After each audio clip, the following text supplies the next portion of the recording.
Tonight, part of the centre of Sunderland is still sealed off following a massive explosion in which 5 people were injured.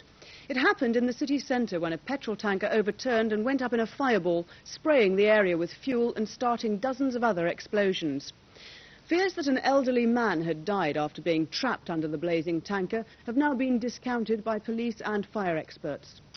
Firefighters on the scene say it's a miracle no one was killed, and it's emerged since the explosion that local residents have been warning for months that an accident like this was just waiting to happen.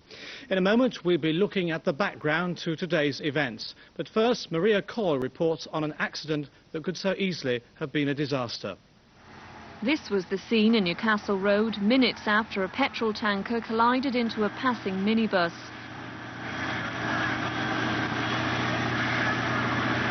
The tanker, carrying 8,000 gallons of petrol, overturned and exploded into a fireball.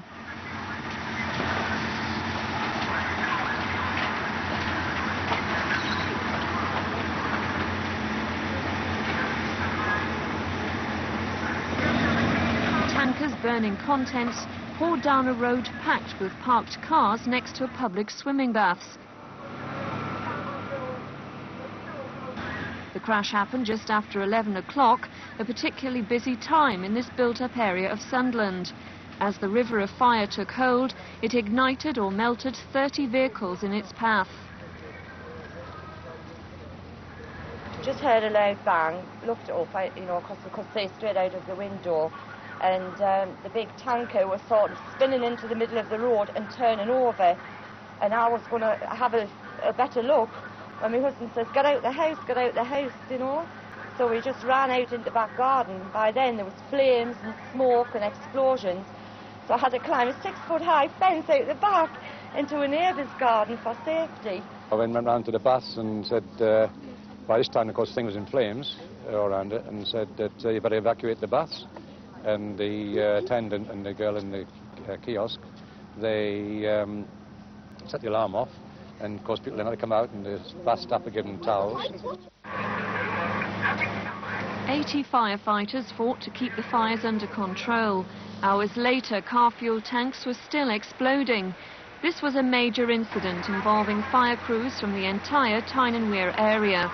A fleet of ambulances was on standby and dozens of residents were evacuated. One of the things we have to say is that it's a miracle that the tanker, when it overturned, went the way it did. If it had come on the other side of the road, it would have gone into houses here, and goodness knows what the consequences of that may have been. So just how much danger were people in this area in? They were in extreme danger because of the rapidity of the burning liquid. The tanker driver and minibus driver and 3 passengers were taken to hospital with slight burns. When we arrived on scene and got out the ambulance, the heat from the fire was terrific.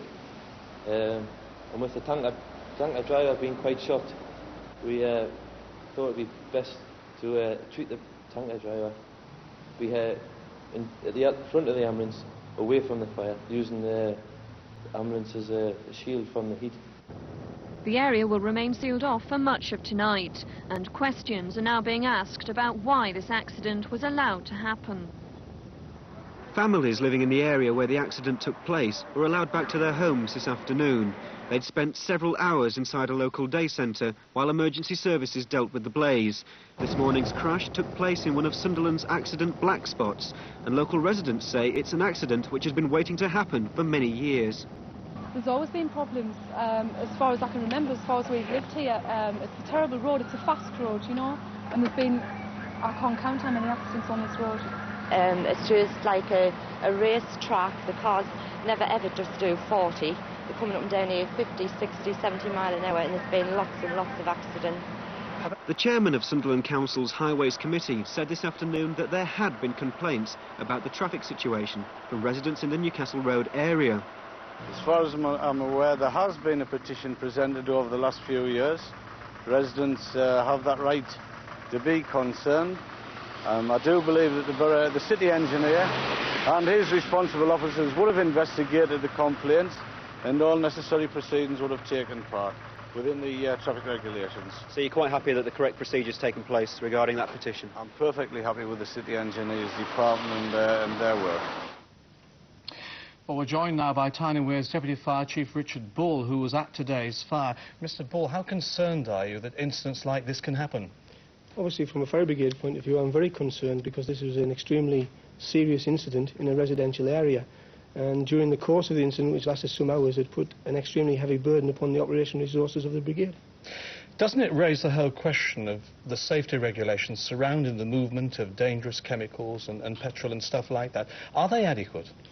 From my point of view, I'm fairly confident that the regulations are adequate. Despite what happened today? Despite what happened today, because simply there's been new legislation published recently by the Health and Safety Executive which covers the construction and use of road tankers. But unfortunately, accidents do happen. Do you think that if this vehicle had been stronger, more robust, that maybe it wouldn't have exploded and caused a fire? Not in this particular situation, because you have to remember it was in a collision, both with other vehicles on the road and with the wall surrounding the property. Well, what other measures can we take to try and eliminate this sort of thing? What about making tankers go along specified routes? Would that help the problem? I think to some extent it would, but it's extremely difficult. They have to leave the specified route to actually deliver the goods to the installation they're arriving at. But a specified route for the area of Tyne & Wear would be advantageous because we would know from a fire brigade point of view where the tankers were travelling to and from. The transport of dangerous chemicals, I believe, is partly the Department of Transport responsibility, partly the Health and Safety Executive. How much liaison do you have with them? We have a very close liaison in this area of the country with the Health and Safety Executive through our fire safety departments for all aspects of fire safety legislation, which includes the conveyance of petroleum spread by road. But will you, in the light of this incident, be offering them advice? Obviously, we will be having meetings with the Health and Safety Executive to inform them what difficulties we had with the incident, if any, and they will be instituting their own investigation, I should imagine. Mr. Bull, thank you very much indeed. And turned over. 39 parked cars were set on fire. Within seconds of the crash, much of the area around it was ablaze. Over 30 vehicles were on fire. The tanker had burst into flames as it collided with a transit van. 5 people were injured. But police said it could have been much worse. What they called a river of fire ran along the road, igniting petrol tanks in parked cars.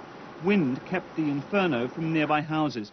A van had come out from across the road, and the tanker must have braked or jackknifed. And I just seen him going on his side, and I grabbed my wife and we climbed over the back door fence because we knew what was going to happen when one of them were on the side. Fortunately, the fuel spread down the street where the cars were parked. If the fuel had gone the other way, the fuel would have gone into the houses and ignited all the houses round about. So it could have been potentially a far more serious incident.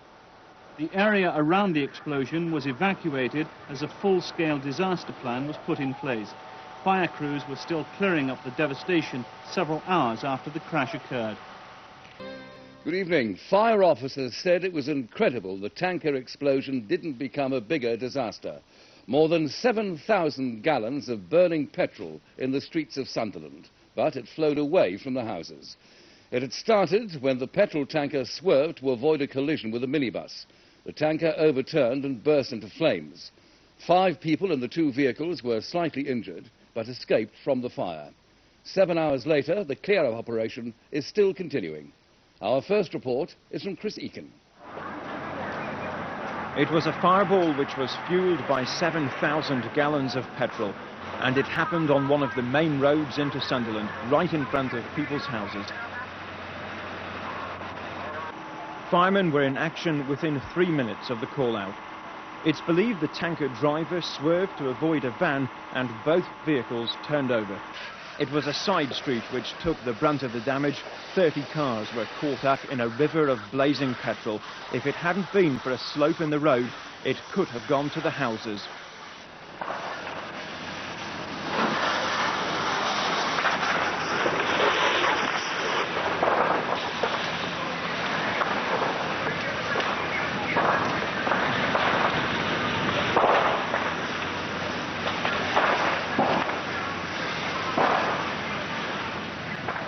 Still, the tanker raged out of control. I was crossing the road and I heard a screech.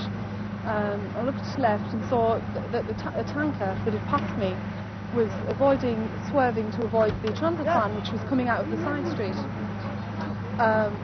And it turned on its side, and so did the van. Both turned on the sides, and in a matter of seconds the tanker was in flames. It was just engulfed in flames. One witness was cleaning his windows right next to the junction. Apparently a van had come out from across the road and the tanker must have braked or jackknifed. And I just seen him going on his side. And I grabbed my wife and we climbed over the back door fence because we knew what was going to happen when one of them got on the side. They were right, and the flames were refusing to die, no matter how much foam was poured onto them. For 2 hours, the foam fell onto the flames. Firemen used 800 gallons as they tried to suffocate the fire with a constant shower. Tell Charlie, call you. Even sand was brought in. It was a backup to the men still trying to get to the flames which refused to die down. It was pockets of fire underneath the tanker which caused the problems. The foam couldn't get to the pockets and they kept erupting back into major fires. And all of this so close to people's houses. Fortunately, the fuel spread down the street where the cars were parked. If the fuel had gone the other way, the fuel would have gone into the houses and ignited all the houses round about. So it could have been potentially a far more serious incident than it turned out to be. 2.5 hours after it all began, the cars were still reigniting. Even at this stage, the smoke could still be seen for miles around. By now, the tanker was little more than the skeleton of a burned-out hulk, yet still the flames flickered back to life. It was more than 5 hours before the experts could begin to examine the wreckage properly. The emergency services set their major disasters plans into operation immediately. At one stage, the Tyne and Wear Fire Service put neighbouring brigades on standby to help. David Morrison now looks at how the emergency services deal with such an incident. The first emergency team at the fire was a Northumbria ambulance paramedic crew. They were near Newcastle Road when they saw the smoke and heard the explosions. The tanker driver had slight burns to the arm. We're just out with the burns dressing and used fluid to cool the burns down. There's 2 people out of the minibus. We put a survival collar on the lady and the gentleman was uninjured. But we wanted to keep the people away from the fire, obviously with the way it was, quite horrendous. Within minutes, Tyne and Wear Fire Brigade had mobilised 6 engines. That grew to 19 units and more than 100 men as the scale of the fire became clear. More appliances from Northumberland and Durham were on standby. The synthetic foam sprays were vital to the operation. Water is useless in a petrol fire. Even with foam, firefighters were having trouble dousing the flames. One of the problems we had was that the flow of foam wasn't getting underneath the tanker where we would like to have got to. And of course there was fuel still inside the tanker that we couldn't reach with the foam jets, and that kept reigniting as well. We had the whole incident under control within half an hour. The Incident Command Unit was the eyes and ears of the fire brigade operation. It coordinated radio communications with officers on the ground and kept headquarters informed. It's only used in the biggest incidents. We need at any time to be able to account for exactly who is on site, whether our own personnel or other organisations that are involved. We therefore use this vehicle as the rendezvous point. All fire service vehicles coming in here carry a nominal roll system which accounts for the number of people actually on that appliance. They report here, they tell us exactly who is involved. The tanker was operated by the oil company Mobil. A senior executive went straight to the scene. Mobil have an emergency response unit actually based at Sunderland. We actually saw the plume of smoke from our terminal and responded immediately. I was actually on scene within 4 minutes to assist the fire brigade and police. And what assistance is that? It's really giving them advice on the nature of the product. Even after the incident was brought under control, firefighters continued their safety work and crews lifted manhole covers in surrounding streets to allow petrol fumes to escape from the sewers. It was clear the operation would be continuing for some time. And indeed, the emergency services are still at the scene in Sunderland. And we're joined now live from the scene by Tyne and Wear's Deputy Chief Fire Officer, Richard Bull. Mr. Bull, you now have the tanker onto a low loader near to you. Has that given any clues at all, now that you've got closer to it? Not at this stage of the incident. Obviously, the whole of the incident will be fully investigated by ourselves, representatives from the oil company and the health and safety executive. This sort of tanker, of course, is designed, presumably, to withstand an accident like this. Now, I know it's early days for you, but why do you think that it hasn't? Why has it gone up in flames like this? I think it's the circumstances of the incident, the actual collision impact between the vehicles and the action of the tanker overturning has resulted in a spillage of petroleum spirit which has been ignited by the hot engine. Shouldn't it have been able to withstand the impact, though? Well, all road tankers carrying dangerous substances are constructed and used to a particular set of regulations which have actually just been revised in June of this year. So do you think it's just one of those things which we have to accept happens, or will an investigation be able to solve any problems, do you think? Well, hopefully, you know, from any major disaster comes some lessons to be learned. And I feel, in conjunction with the oil companies, the fire brigade, the health and safety executive, will produce a full report and we'll look at any alternatives from there and improvements that we can propose. Mr. Bull, I know it's been a busy day for you. Thanks very much. Not at all.